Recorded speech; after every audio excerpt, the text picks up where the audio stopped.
Bueno, chicos, hoy es nuestra última clase. Vamos a hacer una retroalimentación. Voy a dejar a disposición unos ejercicios cuestionarios, tipo cuestionarios, para que puedan ir desarrollando. Esta clase será asincrónica. Bueno, nuestro eh, examen ordinario abarcará desde la clase número 7, que empieza con el proceso económico de producción y prestación de servicios, que consiste en la transformación de la materia prima, de los insumos y servicios en productos y subproductos de valor, ¿verdad? Lo importante es que reconozcamos las etapas, que son tres. Las tres dentro del proceso generan costos, es decir, salidas o sacrificios de nuestros recursos, y recién cuando se comercializan estos productos y servicios es que nosotros generamos los ingresos. Tenemos la definición de cada uno de los componentes de las etapas, así podemos reconocer a las materias primas como los materiales que se usan en grandes volúmenes o cantidades.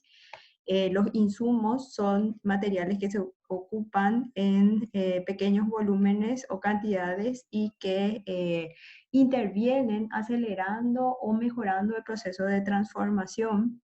Después tenemos el proceso de transformación que demanda de nosotros saber hacer. Eso se conoce como la técnica o los coeficientes técnicos, donde, por ejemplo, sabemos qué dosis de qué principio activo tenemos que suministrar para tratar algún tipo de enfermedad, o bien cuántos kilogramos de alimento o de repente agua o algún tipo de suplemento debemos dar a un animal para satisfacer sus requerimientos, y eso nos da la formación o la información que tengamos.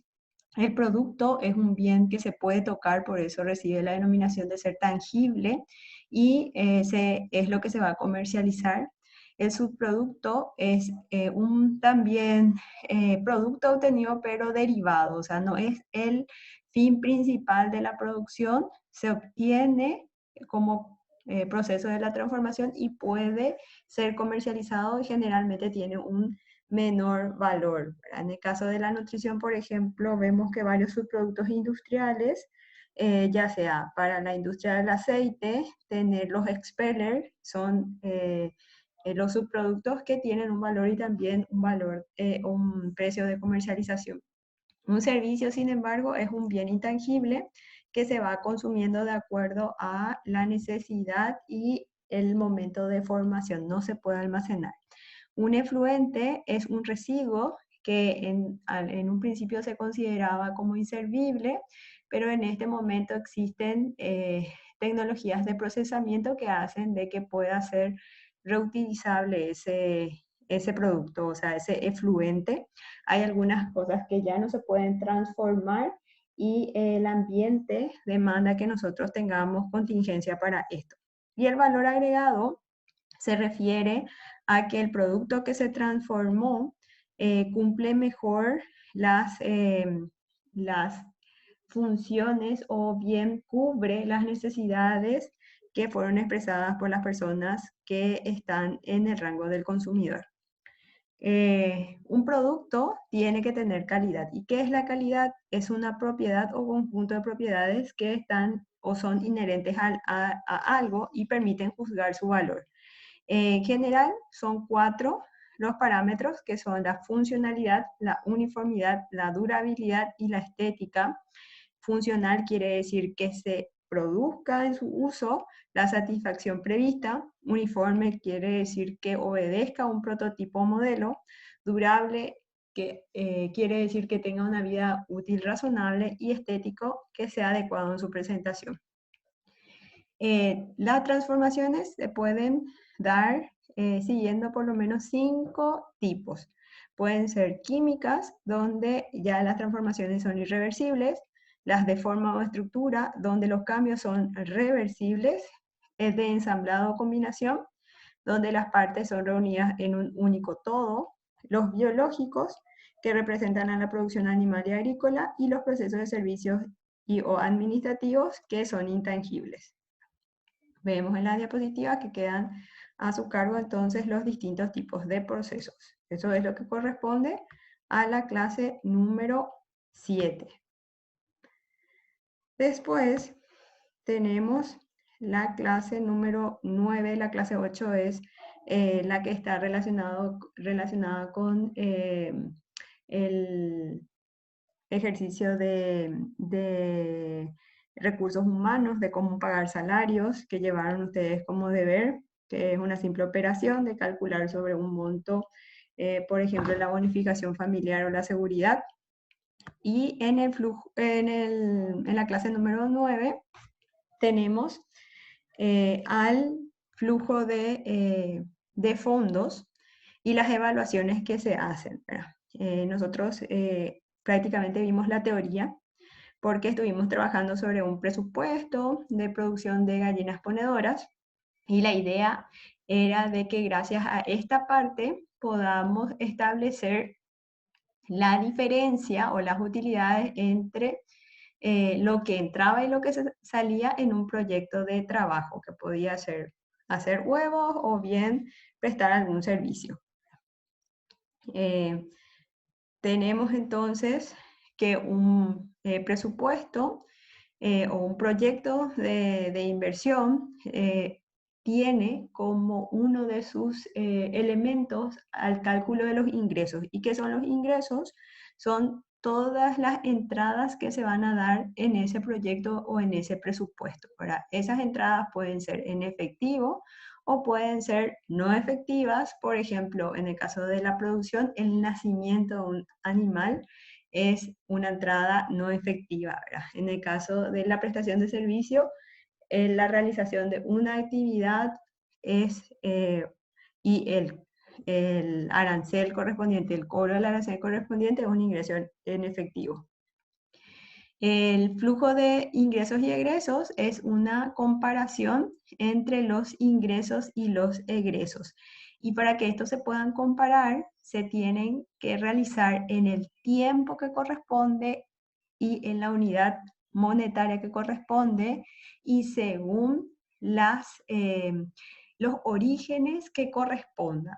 Yo no puedo comparar, por ejemplo, el ingreso que percibo por prestar servicio en un trabajo independiente a mi negocio. A la mañana yo trabajo en un lugar determinado y a la tarde puse un negocio, ¿verdad?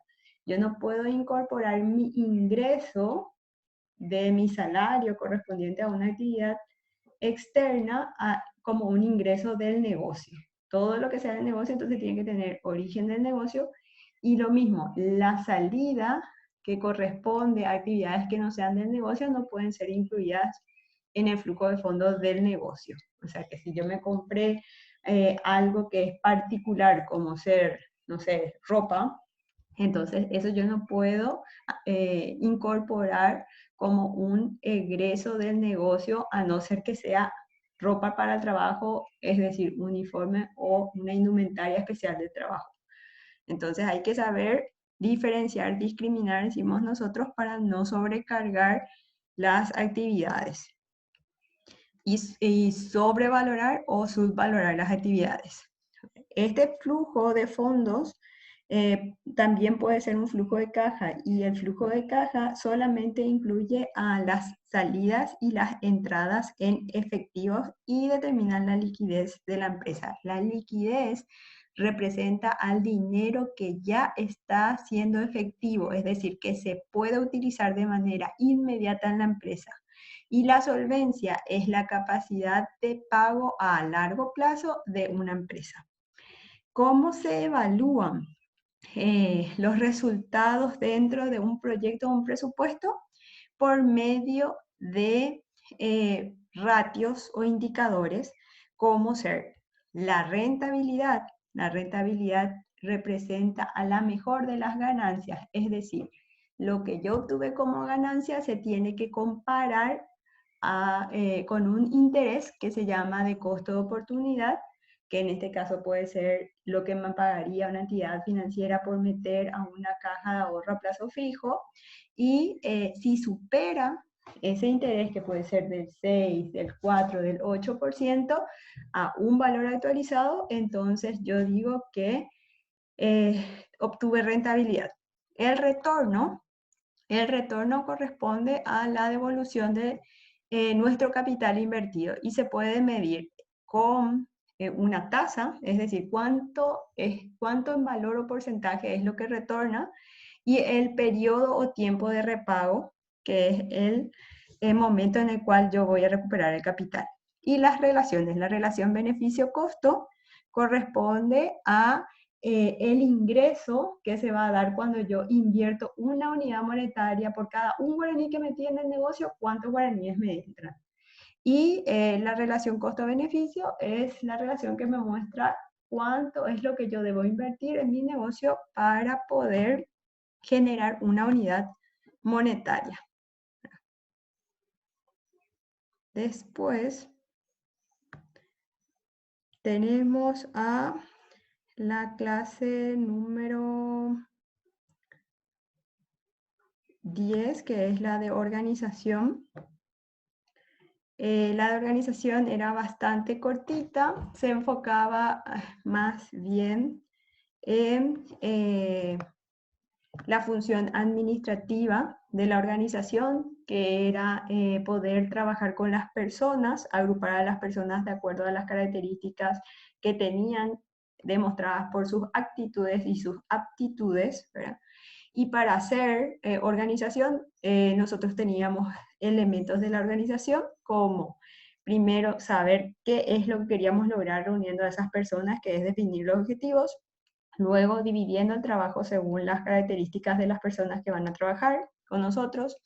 Delegando la autoridad, es decir, distribuyendo las responsabilidades a lo largo de la estructura o de la empresa para que no sea solo una persona la que haga todo el trabajo. El organigrama es una representación gráfica de la empresa, nos permite visualizar a la empresa una vez que miramos el esquema, y nos muestra la jerarquía y el relacionamiento que existe dentro de la empresa a través de los medios de comunicación. Las ventajas del organigrama serían que gracias al organigrama podemos ver las líneas de mando, los niveles jerárquicos. Al hacer un organigrama aclaramos ideas, tenemos la concepción de la estructura y una visión panorámica de la estructura. Y las desventajas es que muestra solamente las relaciones formales, no muestra el mecanismo del trabajo y son estáticos. La metodología de diagramación, que no hay reglas fijas para diagramar, que generalmente se opta por los dibujos que sean sencillos, claros, que cada rango indica una línea jerárquica, en general está enmarcado dentro de un rectángulo, que las comunicaciones se dan por líneas llenas, que no se usan diagonales, que se representan en la forma más convencional las autoridades y responsabilidades de forma vertical o bien horizontal, y que los cargos que tienen la misma altura tienen las mismas categorías y que siempre se comienza con la autoridad máxima. Vimos que según su diseño pueden ser vertical, es decir, que se van a extender de arriba para abajo, horizontal de izquierda a derecha y concéntrico del centro para afuera. Y según su contenido pueden tener solamente la estructura, que es la división en sectores o áreas, de puestos, que dicen cuáles son los cargos y las cantidades y calidad de recursos humanos con el que se va a contar, y funcional o funcionograma, que describen las principales funciones de cada sector. La segunda herramienta de la organización son los manuales administrativos, y son herramientas que nos ayudan a estandarizar los procesos, las normas, las funciones en general. Los más comunes son los manuales de política, que nos dicen cuáles van a ser las normas que van a regir el trabajo. Por ejemplo, lavarse la mano. Hoy existe toda una política de bioseguridad en todos los lugares. Hay un lavamanos afuera, entonces ya la política es lavarse las manos y colocarse un desinfectante que puede ser alcohol, el uso obligatorio de tapabocas. Entonces esas son políticas que están escritas dentro de un manual. Luego está el manual de estructura organizacional, que tienen informaciones generales sobre la división del trabajo, así como la diferenciación, integración y relación entre los sectores, es decir, cuáles son los cargos y cómo se diferencian esos cargos entre sí, para que no se repitan las funciones y no se malgaste el talento humano. Y el manual de procesos o procedimientos, que contiene las normas generales y específicas de cómo se harían los procesos o las acciones dentro de la empresa. El siguiente manual es de funciones y de organización, que es una combinación entre cargos y funciones. Es el más utilizado. Generalmente al llegar a un lugar se nos entrega en forma impresa o bien digital, y es como un libro que por un lado tiene una parte que es general y otra parte específica. En la parte general nosotros vemos la identidad de la empresa, vemos qué colores usa, qué siglas usa, qué temas usa, cómo está formado de manera general. Y en la parte específica ya vemos la organización por sectores. Eso entonces era lo referente a manual de funciones como herramienta de la organización, que es la segunda herramienta. Luego tenemos al flujograma. Los flujogramas también son herramientas organizacionales, ¿verdad? Es la última que vimos. Los flujogramas son representaciones gráficas, pero muestran procesos. Son diagramas que usan figuras geométricas que tienen algún significado. Nosotros llegamos a hacer del ordeño, del preordeño y del ordeño, donde indicamos por medio de la utilización de cada figura el proceso a seguir. El círculo significaba el inicio o bien el final de la operación. La flecha de transporte, el cuadrado, el control y la verificación. La demora, el triángulo es el archivo de almacenamiento y el diamante es la decisión. La importancia, los flujogramas son muy importantes porque ayudan a sintetizar y graficar los procesos y de esa manera agilizan el flujo de información. Ayudan al diseñador una definición, formulación y análisis y solución del problema. Ayudan al análisis de comprender el sistema de información de acuerdo a las operaciones y procedimientos incluidos dentro de la administración. Deben ser sintéticos, es decir, bien resumidos, simbolizados. Cada acción tiene que usar una representación, un símbolo gráfico y de forma visible, ¿verdad? Que en una sola observación se puedan ver todos los pasos del sistema. El uso del flujograma refleja las actividades asignadas por una o varias oficinas, enumera las tareas realizadas por cada empleado y recoge en forma completa y detallada los pasos que incluyen un procedimiento. Y las ventajas que nos ayudan a comprender los procesos, uno o varios procesos de manera simultánea, permiten identificar con mayor facilidad los problemas y las oportunidades de mejora a cada uno de los procesos representados, y muestran la relación entre el cliente y el proveedor. Los diagramas tienen que ser sencillos para evitar que sean complejos, y de esa manera se pierda la esencia. Tenemos que respetar algunas pautas, por ejemplo, tener o elegir un símbolo que sea de salida, y cada vez que ocurra una decisión utilizar el símbolo que corresponde e identificar bien los pasos a seguir, y que no existen normas fijas, pero que sí los significados son universales. Vimos el ejemplo del flujograma de la producción de filete de pescado, ¿verdad? Entonces, allí teníamos a nuestro esquema de producción. Luego, habíamos visto también, a ver, a la dirección En la dirección,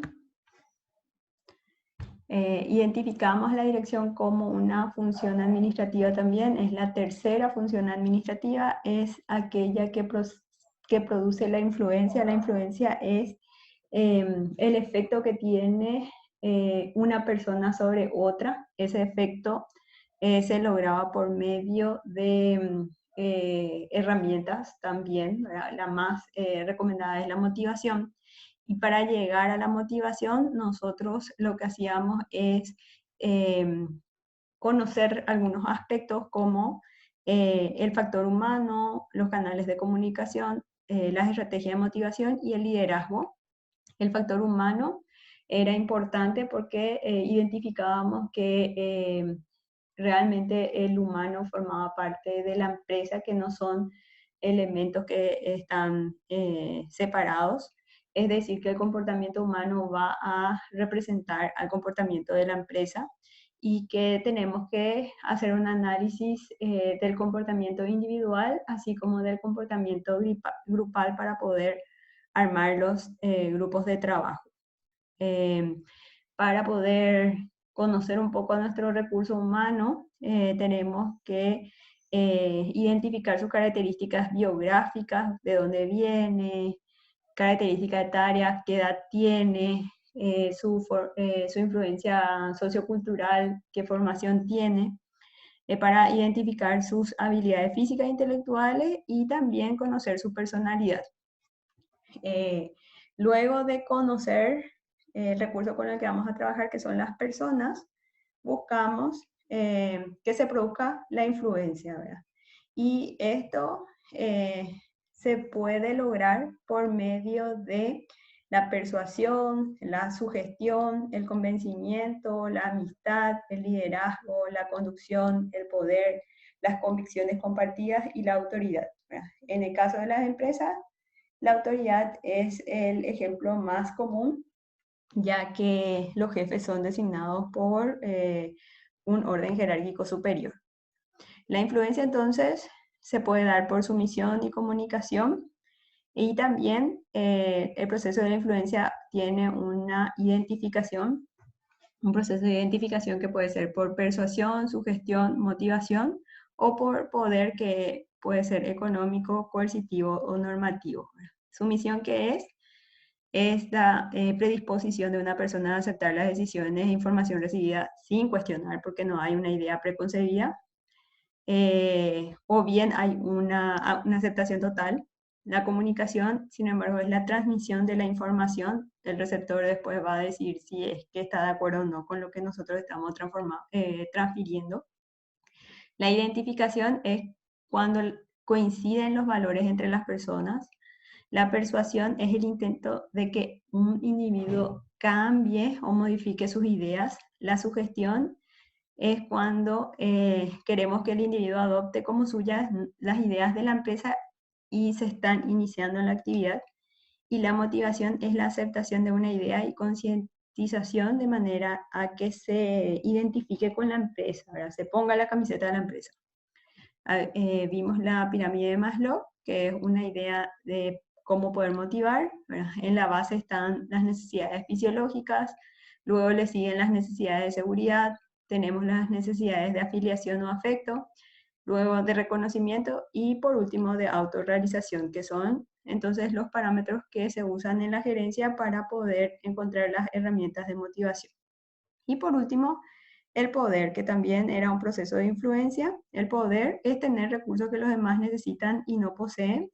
Pueden ser estos recursos económicos, pueden ser de normas que están relacionados con la moral, o coercitivos que están relacionados con el físico, ¿verdad? Con la condición física.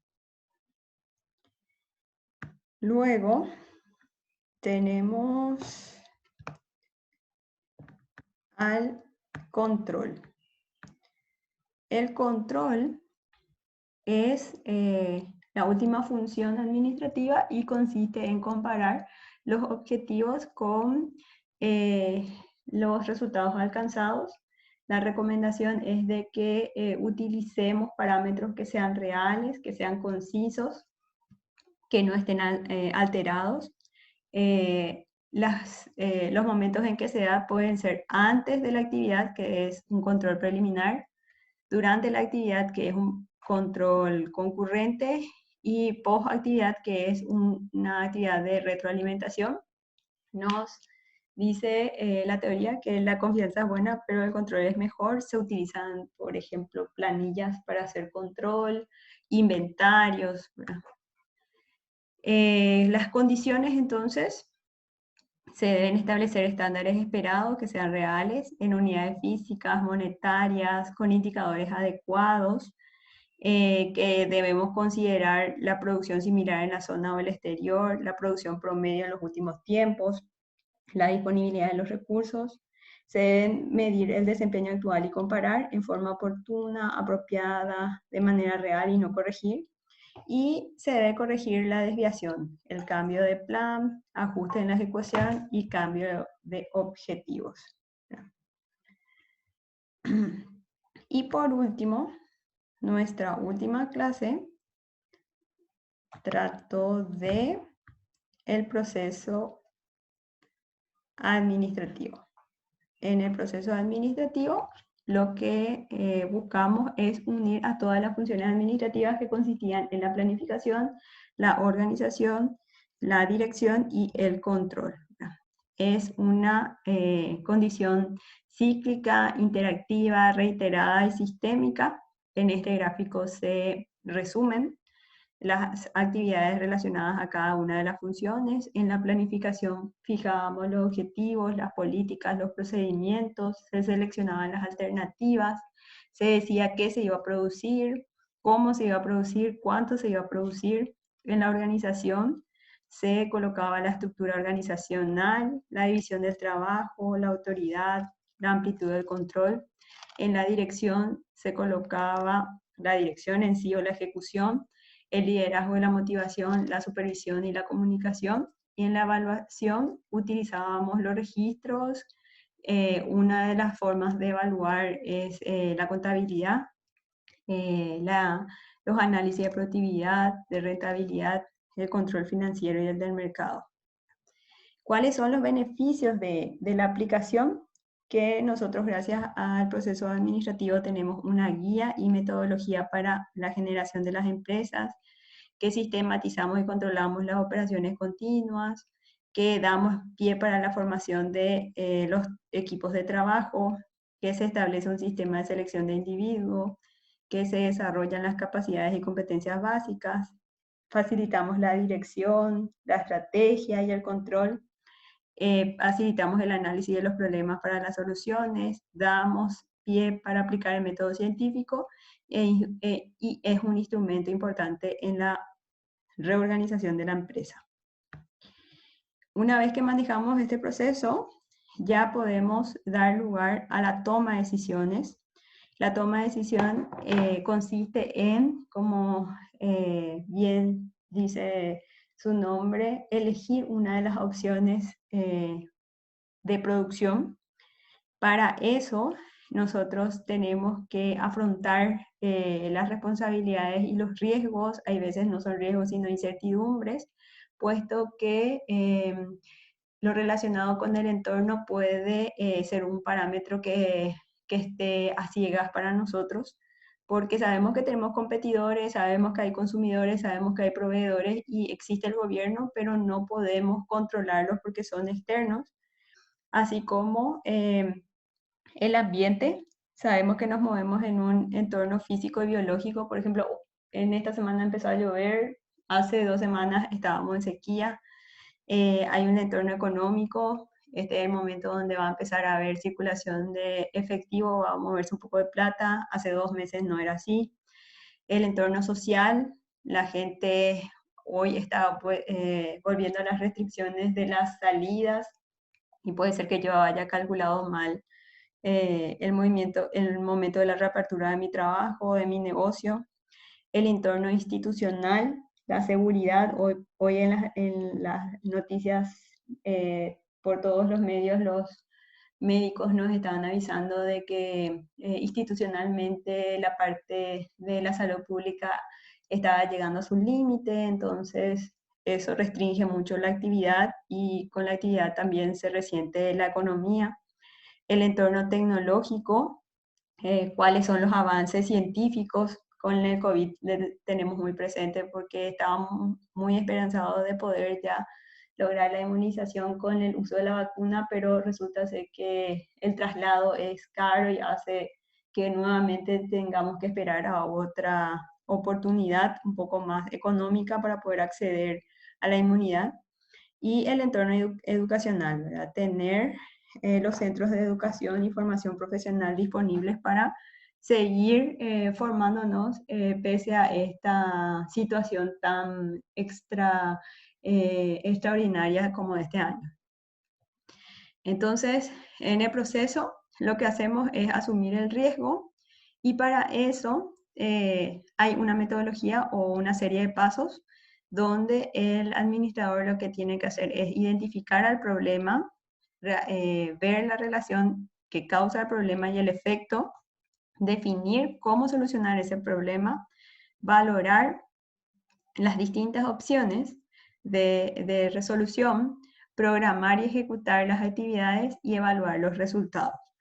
Eso demanda del gerente una actividad intelectual, ya que tiene que conocer factores en los cuales va a basar su decisión, una actividad creadora, ya que tiene que buscar la forma de implementar esas soluciones en situaciones extraordinarias, y una actividad de selección donde escoge un curso de acción.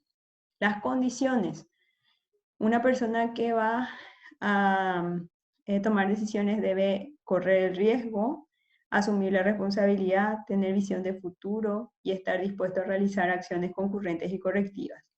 Y otros criterios que influyen dentro del gerente son su formación técnica o bien su operación, su capacidad operativa, su experiencia, su comportamiento humano y la teoría de las decisiones, que es aquella persona que naturalmente recibe información, almacena información, procesa y difunde información. Las bases no cuantitativas o no matemáticas para la toma de decisión son la intuición, los hechos, las experiencias y las opiniones. Y las matemáticas son la investigación, la programación lineal, el simulacro, el azar o Monte Carlo y el presupuesto. Y vimos las posibilidades de tomar decisiones según dos ejemplos. Bueno, hasta aquí entonces sería la retroalimentación y en la plataforma les dejo un pequeño cuestionario que van a resolver de manera a cumplir con la tarea de este repaso.